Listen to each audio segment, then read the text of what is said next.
What do you get when you mix a regular kid, a giant hearing aid, and a secret identity with the power of hearing through walls? You get an epic superhero. Today, we're flying high with the Newbery Honor-winning creator of Deafo. This is Author Chats with Epic. We're going to go ahead with Superpower or Sci-Fi.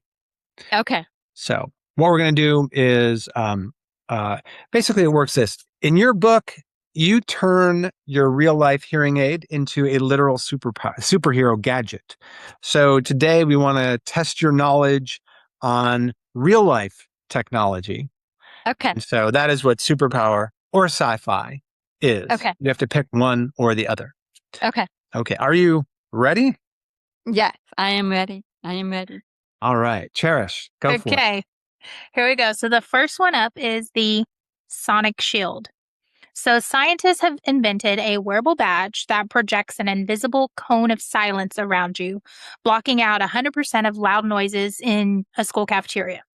Is this going to be Superpower or Sci-Fi? Sci-Fi. Okay, so Sci-Fi.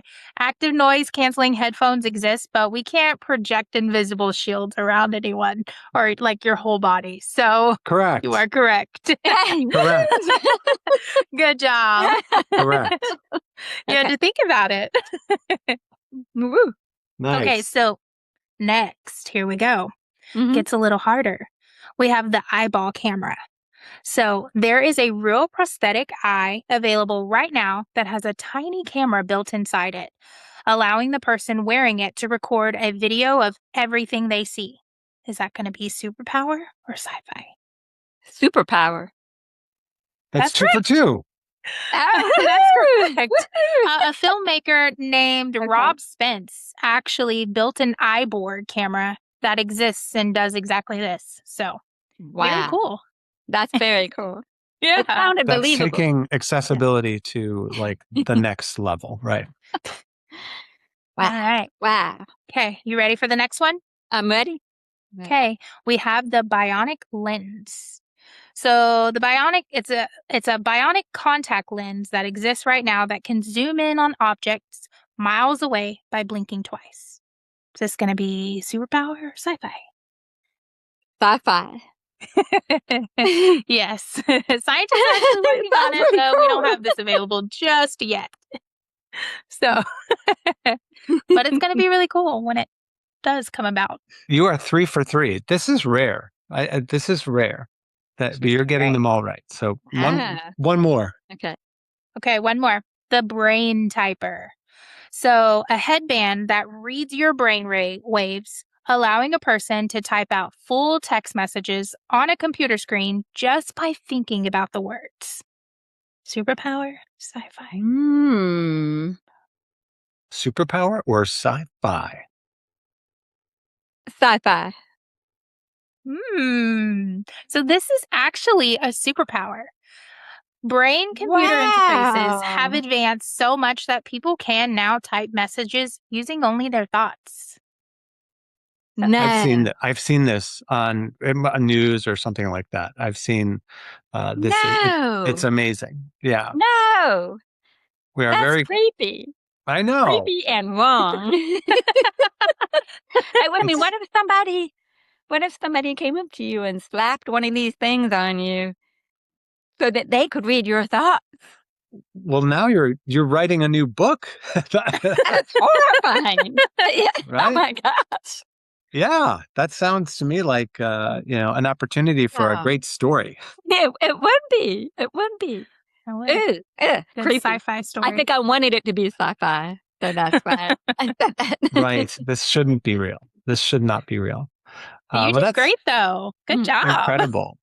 You definitely know your gadgets or know which ones are real and which ones are not. But when we come back, we're going behind the scenes of the book that proved you don't need a cape to be an epic superhero. Stick around because Author Chats begins now.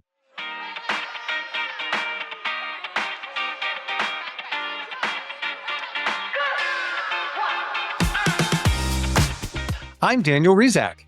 And I'm Cherish Mims, and you're listening to Author Chats with Epic. This week, we are sitting down with an author and illustrator whose graphic novel memoir has won a Newbery Honor, an Eisner Award, and a permanent place in the heart of Epic readers. Please welcome the legendary Cece Bell.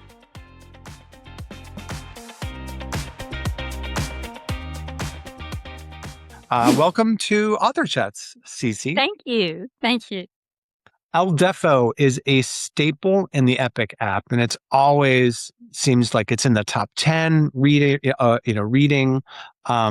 the top 10 reads. I'm sorry, but how does it feel to know that your childhood stories and memories are being read by millions of kids right now who might be going through their own tough times and challenges?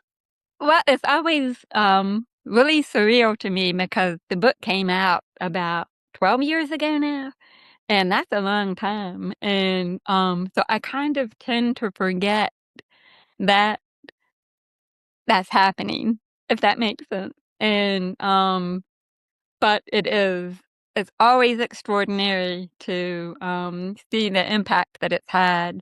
And I just recently did a very small school visit for a school that had a program within it with maybe about 12 deaf and hard of hearing students. And it was incredible to see how much they, in particular, how much the book had resonated with them. They were, some were speaking, some were using sign language, but they knew that book backwards and forwards, and they were mentioning, this happened to me, and this happened to me, and this happened to me. And so that was really exciting. But I have heard from kids all across the board, even people who don't really feel like they have a disability. They have, I think they know what it is to feel isolated or different or any of those things. Sure. Just the deafness kind of turns it up a notch. Yeah. Oh, yeah. That's amazing. That's amazing. Mm-hmm. So you chose to depict everyone in El Deafo, including yourself, as rabbits with giant ears. Why rabbits? Was that just a creative choice, or did you just love drawing long ears, rabbits? Tell me a little about that. Good question. That's a question I get a lot. And the answer to that is, number one, I don't like drawing people. I'm not good at drawing people, and I don't want to. So I started to think, well, if these characters were animals, what would be the right animal? And I chose rabbits because of their ears. And this is a story about hearing. It's a story about not being able to hear. And I wanted to focus on that idea about like a visual metaphor. And it works really well, I think, because my character has ears just like everybody else, but my ears don't work. And the other reason that it works really well is in real life, when I wore the phonic ear hearing aid, the cords and the earpieces just went up to the sides of my head. And I had longer hair, and so they were semi-hidden, but I actually thought that everybody was looking at them and that they were very visible. So in the book, drawing them way up here, all the way up in these ears, makes it a lot more dramatic and closer to how I felt. I felt very conspicuous. That makes perfect sense. I love that. Mm-hmm. So now, thinking about the birth of El Deafo, where this came from, memoir writing means, sharing your real, vulnerable secrets with us. Was it scary to put your childhood feelings out there for the world to read, or did it feel kind of freeing in a way to finally, draw your superhero identity? It mostly felt freeing and very cathartic. And it wasn't, I had come to a point, I was 40 when I started really working on it, and maybe a little younger than 40. And I had come to a place where I realized that I wasn't speaking openly about my deafness. I never had. And there was some shame involved, or I just don't want to be different. And so I was upset with myself and angry with myself for not being able to do that. And being able to write the book was sort of like my way of saying, okay, I'm owning this. I am deaf. I do have difficulties with communication. And the book was sort of like my calling card. And now that everybody knows, it's not a big thing, I don't have to hesitate talking about it. So that part felt good. But the chapter on sign language kept me up for weeks. I had so much trouble writing that chapter because I just wanted to make it clear that my opinions about sign language, featured in the book, are my childhood opinions, which are very different from my adult opinions. In childhood, I went to a school, sort of like the school that I visited, that had a program for deaf students, and and that was 1975. And in 1975, especially in the South where I'm from, sign language was very much discouraged. They wanted us to speak, they wanted us to lip read, and we were supposed to sit on our hands. We weren't allowed to use our hands to communicate. So that Oh. gave me a very negative idea of what sign language meant. That really, it stuck. And it took me a long time to realize, oh, not everybody's the same. There are so many ways to communicate, and sign language is absolutely amazing. But I felt like I needed to share that point of view of the childhood version of me because, it was a legitimate feeling. Yeah. I love that. I love how you said, you're owning it and, it's freeing for you to tell this story now. And think about how long it took for you to tell that story. So it's Mhm. amazing. Long time. Yes. So, moving on, one of the funniest parts of the book is when you realize you can hear your teacher everywhere. Mhm. Yes, So, yay. even when she's in the bathroom. When you were a kid, did you actually feel like a spy, or did it just feel overwhelming at times that hearing everything? Oh, I think I really loved it. I absolutely loved it. I felt like, I had this big secret, you know? Um, "Ooh, I know where she is." And I didn't always understand what she was saying, but I could always tell kind of, I could tell that she was having conversations, and I would pick up enough of it. "Oh, yeah, I think she's talking about us." Or, it was very clear when she was in the bathroom and very clear when she was in the smoking lounge smoking her cigarettes because Mhm. that microphone picked up everything. So I really liked it. And the only time it really bothered me was, when I had a makeup test a few times. I had been out and then I had to come to school. And this happened a couple of times where I'm in a different room taking the test, and she's going over the test with the rest of us, giving all the answers. And so, like, I've studied for this test, but this is a free pass. What do I do? And, but I would turn it off. I wanted to prove that I had studied, so I turned it off for that. But having this moment of, ooh, I can use this to my advantage was really, distracting and difficult. That's so funny. Mm. um, I have another question for you. So, why do you think graphic novel formats work best when explaining things like hearing loss to kids who might not understand it? The graphic novel format was perfect for this book because, I was able to experiment with the speech balloons and, like, when my character is not hearing anything that other people are saying, the speech balloons are blank. And so a kid reading the book sort of has an experience like I had, in which they have to read all the clues in the panel to sort of figure out what's being said. And that sense of, oh no, I don't know what's going on, what's happening. And I think it puts the kid instantly in that point of view of they're sort of me, because they can't hear it either.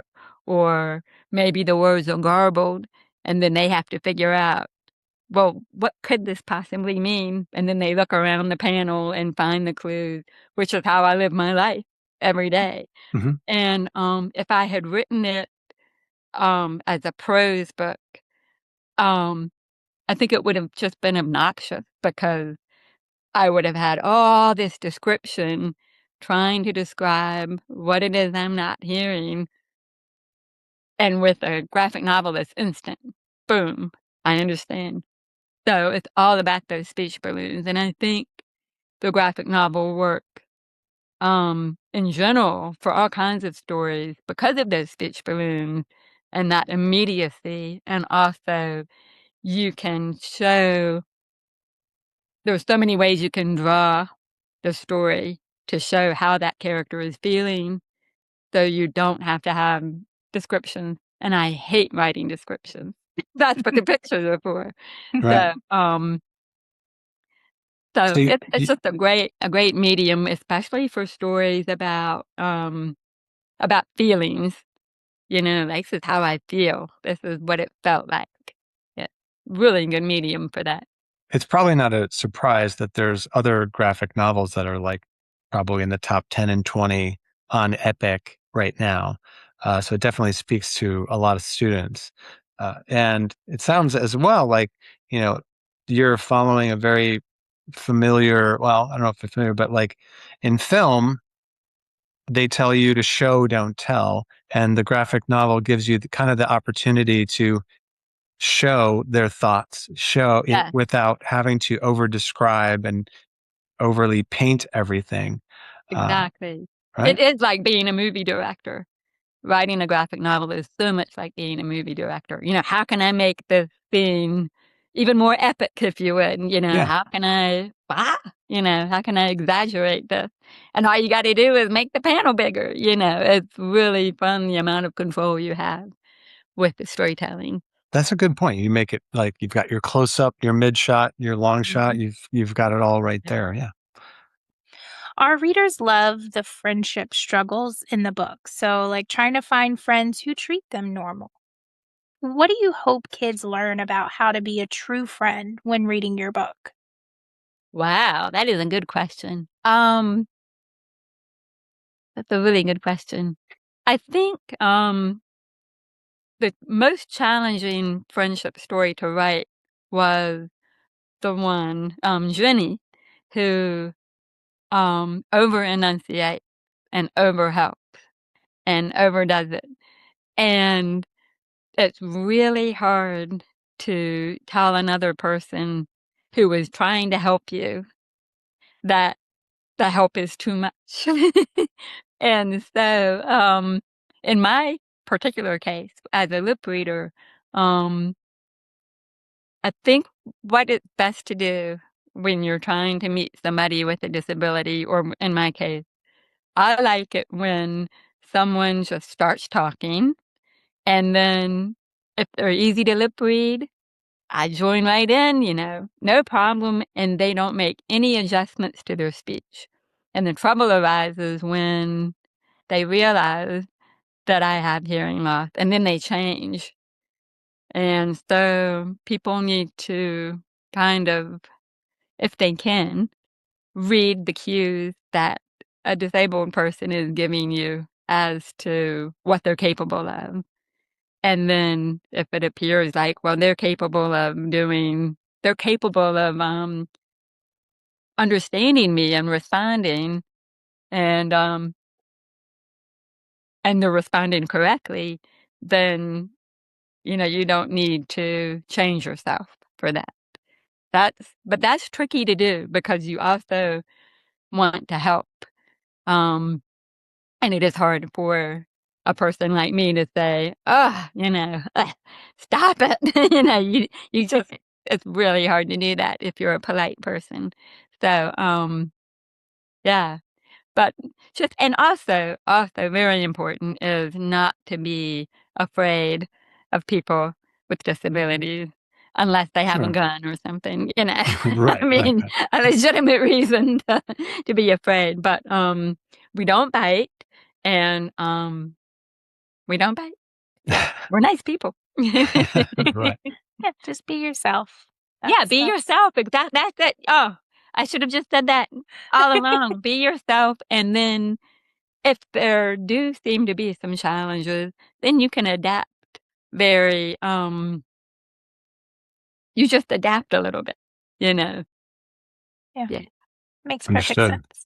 That's great. Mhm. So I really like this question that I have for you. And so thinking about, this memoir, if the childhood version of Cece met El Defo today, what Mm. do you think they would say to each other? Whoa. Well, I do think that if this book had been available to me as a kid, I'm not sure that I would like it.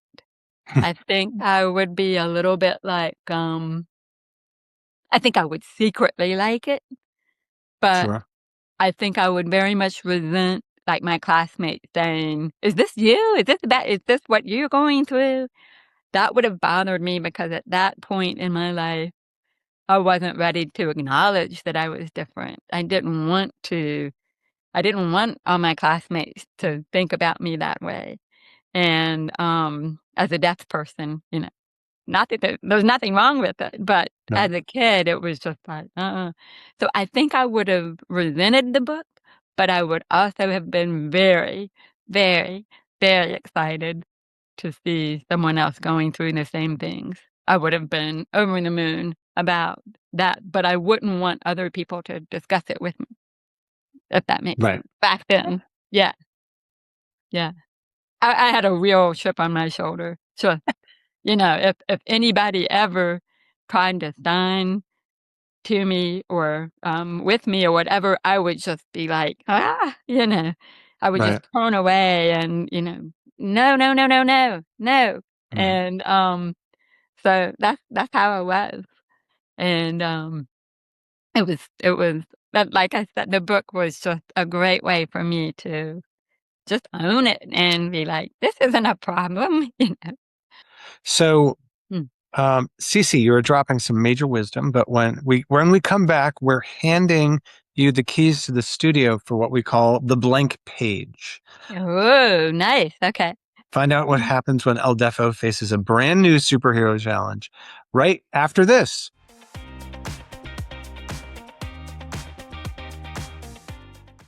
Okay, so here we go. Every creator starts with a blank page.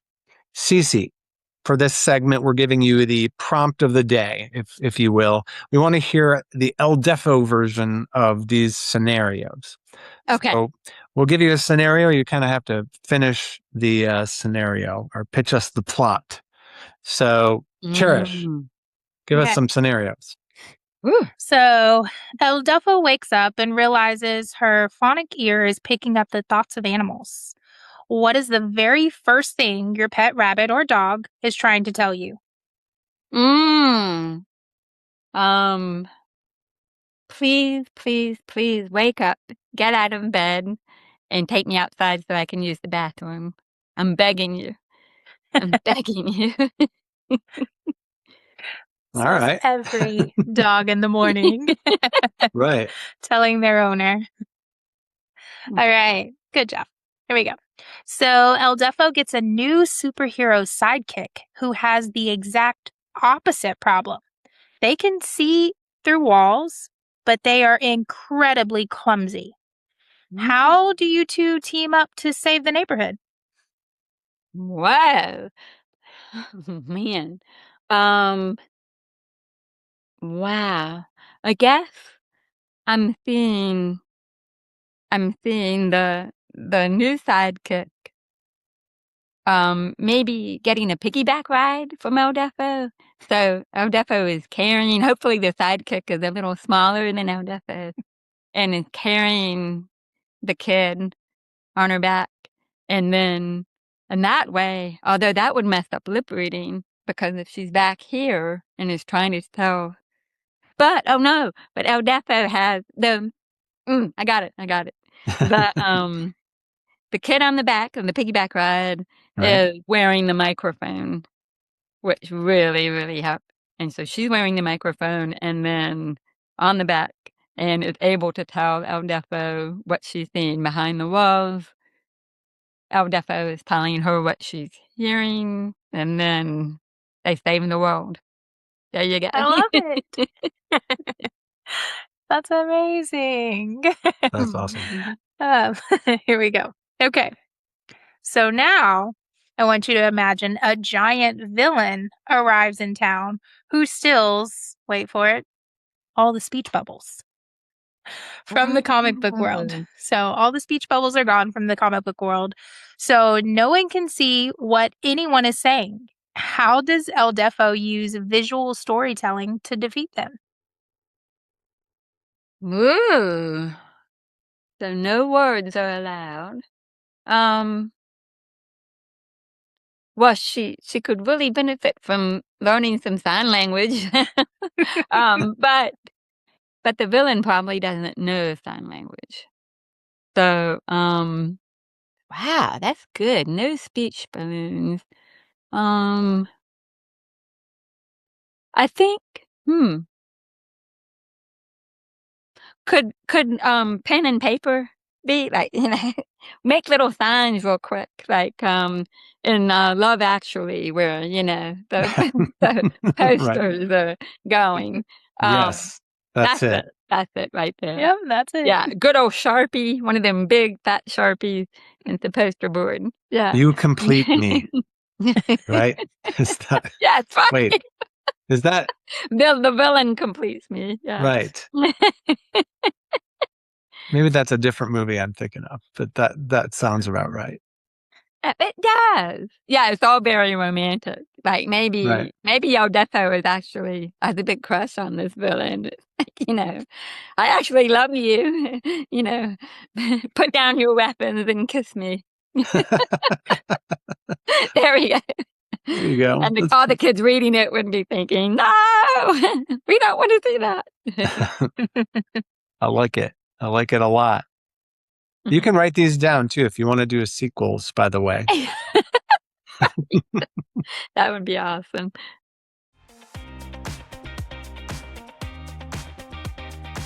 I want to do mine first. Can I start with a question, Cherish? Sure. Here we go. Okay. So really, before we get to mailbag, we're going to do something we call future advice, or the future and advice, however you want to put that. But I thought about something you mentioned earlier when you talked about how Jenny was very bossy. And my curiosity there is, what advice would you have for kids, for students who are dealing with their own bossy friends? Ooh. Oh, wow. Well, my big problem as a kid, and even now, was just a real hesitation to stand up for myself. And and I still struggle with that. I'm just so non-confrontational. So, but it would be really great if kids were just able to say, "That's not cool," or whatever they need to say. But it's really hard to do that in the moment, So I don't know. I mean, I'm so not that person that I don't know what I can tell everybody. Maybe, oh, I know. This is from therapy. You say, "I think that you were bossing me around." Right. And it makes me feel this big. so I need you to stop. That's That I perfect. think I feel I need. Yeah, that helps. But and just practicing, like something that I do now that I think about it is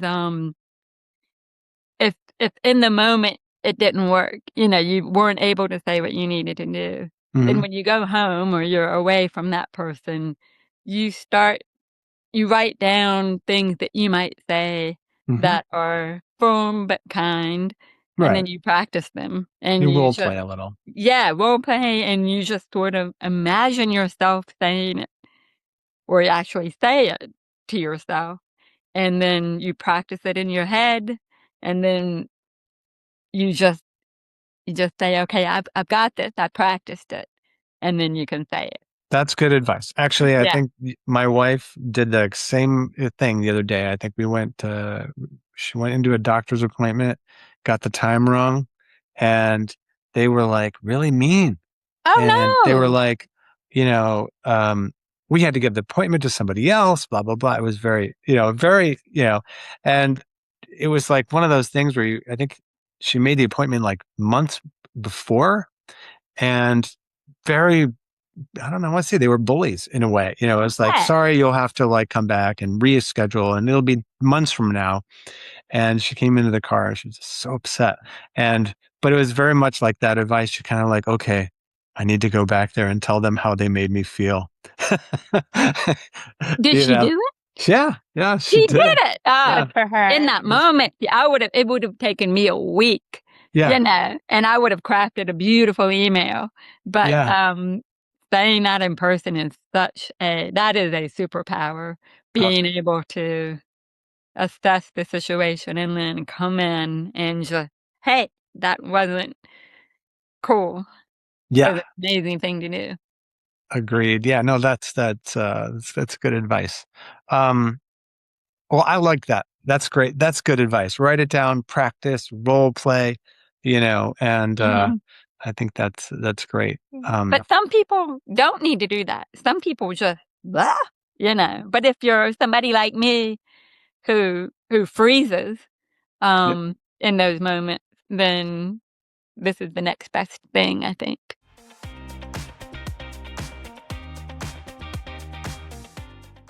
Right. Yeah. So Cherish, you have what's next? Yeah. So, Cece, are there any new characters or graphic novel ideas floating around in your sketchbooks right now that you can maybe tease the Epic community with or teachers? Anything you're thinking of?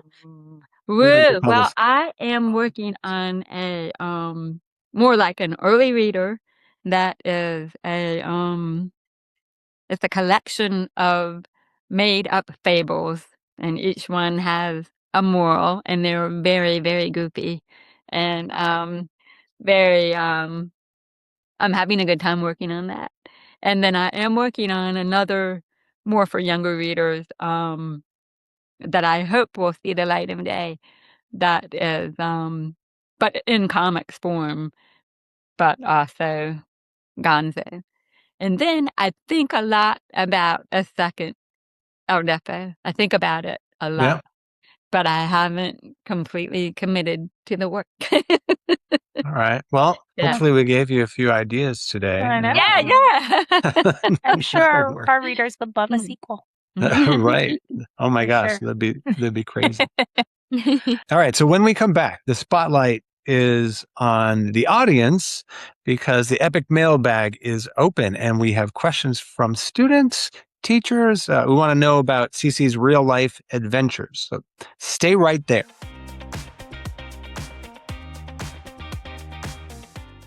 It's amazing. Well, we do have a couple more questions from our mailbag.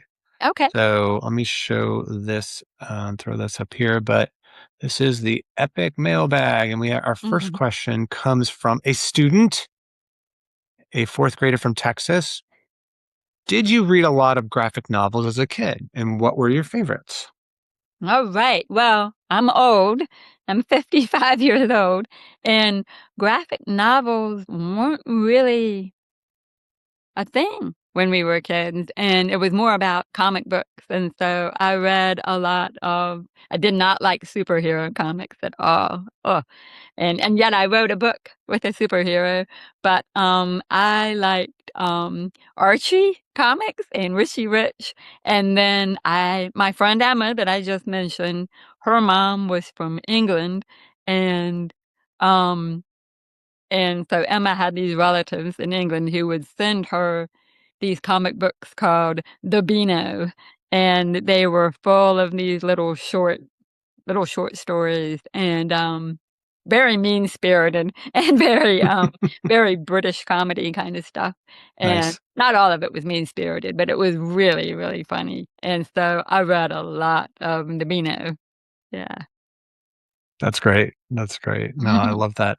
I read Peanuts comics. That was my Peanuts, of thing. course. We used Yeah. to have the stacks of the old Peanuts ones all the way back to when like the first Peanuts comics. Yeah.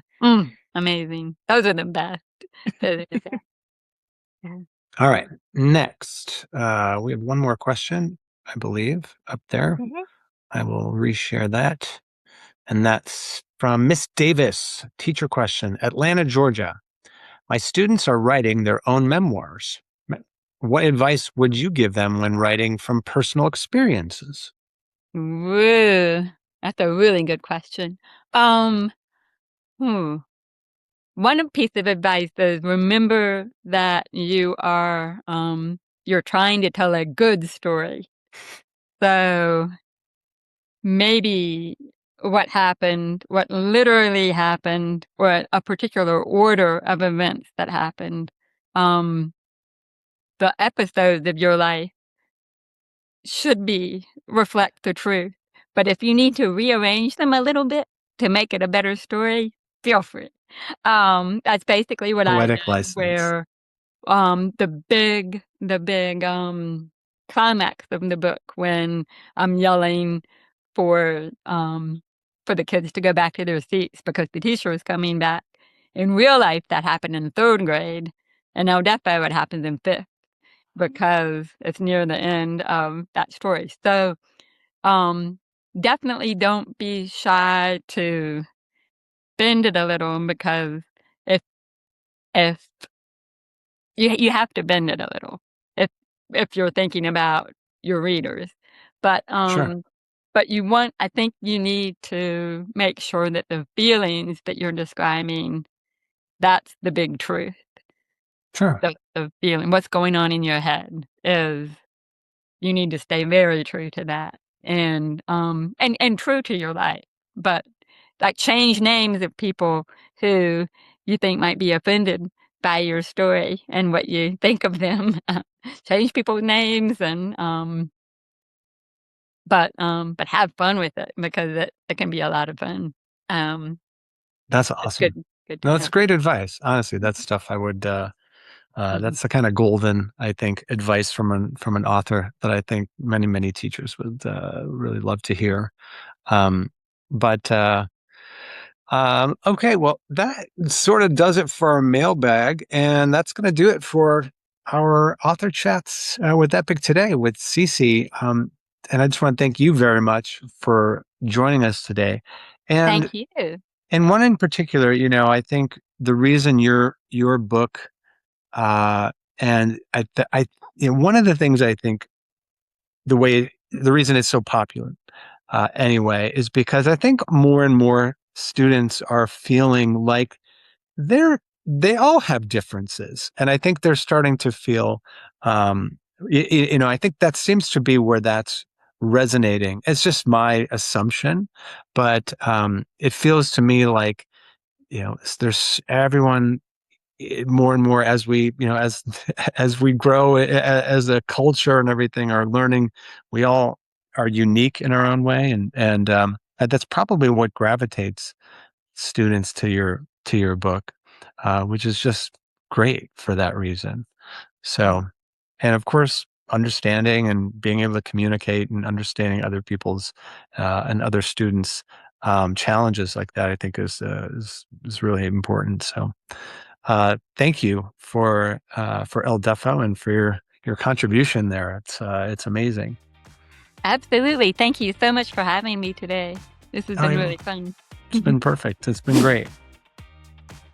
So, Yeah. Cherish, what do you think? She was so inspiring, right? Yes, she was great. She was warm, funny. I just loved how she turned a major hurdle in her life into a literal superhero. Something that resonates with children all over the world who may have differences or may be struggling with something. She turned it into a superpower, something that kids can relate to every day.